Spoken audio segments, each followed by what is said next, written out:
Tsunami, ভূমিকম্পতে এমনই বিধ্বস্ত Japan.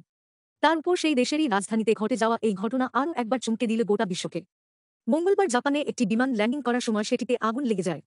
বিমানের ভিতরে ছিলেন ৩৭৯ জন। তবে ভালো খবর এই যে আগুন লাগার পরেও ৩৭৯ জনকেই উদ্ধার করা গেছে। এদের মধ্যে ছিলেন ৩৬৬ জন যাত্রী এবং ১২ জন ক্রু মেম্বার।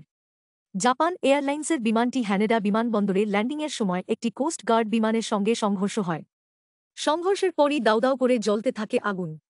আস্তে আস্তে প্লেনটিতে আগুন ছড়িয়ে পড়তে থাকে। তবে সবাই বিস্মিত যে এরম দুর্ঘটনার পরেও কিভাবে প্রতিটি যাত্রী কেমন বেঁচে গেলেন।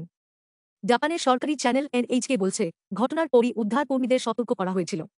বিমানটি ল্যান্ড হতেই সবাইকে উদ্ধার কাজে নিযুক্ত করা হয়। এক্ষেত্রে আটকে পড়া যাত্রীদের সাহসিকতাও ছিল অনস্বীকার্য।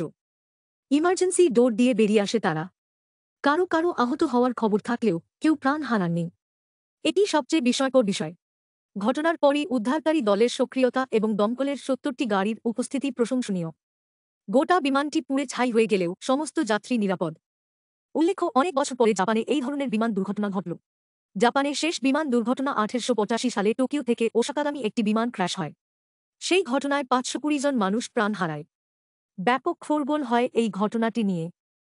তবে ২০২৪ সালের দ্বিতীয় দিনই নতুন এক বিপর্যয়ের মুখে পড়তে হল জাপানকে। বছরের প্রথম দিনই জাপানে রিক্টার স্কেলে ৭.৫ মাত্রার ভূমিকম্প হয় এবং এখন পর্যন্ত মৃত্যু হয়েছে ৪৮ জনের। ভূমিকম্পের পরে সুনামি সতর্কতাও ঘোষণা করা হয়। সোমবারই ভূমিকম্পের পরই সমুদ্রের ঢেউ বাড়তে থাকে।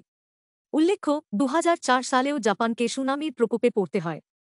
কিন্তু বরাবরের মতো সেবারও ঘুরে দাঁড়ায় জাপান। সেই দুর্যোগে একদিনে ২.৫ লক্ষ মানুষ প্রাণ হারায় এবং প্রায় ৩ লক্ষ মানুষ ঘরছাড়া হয়।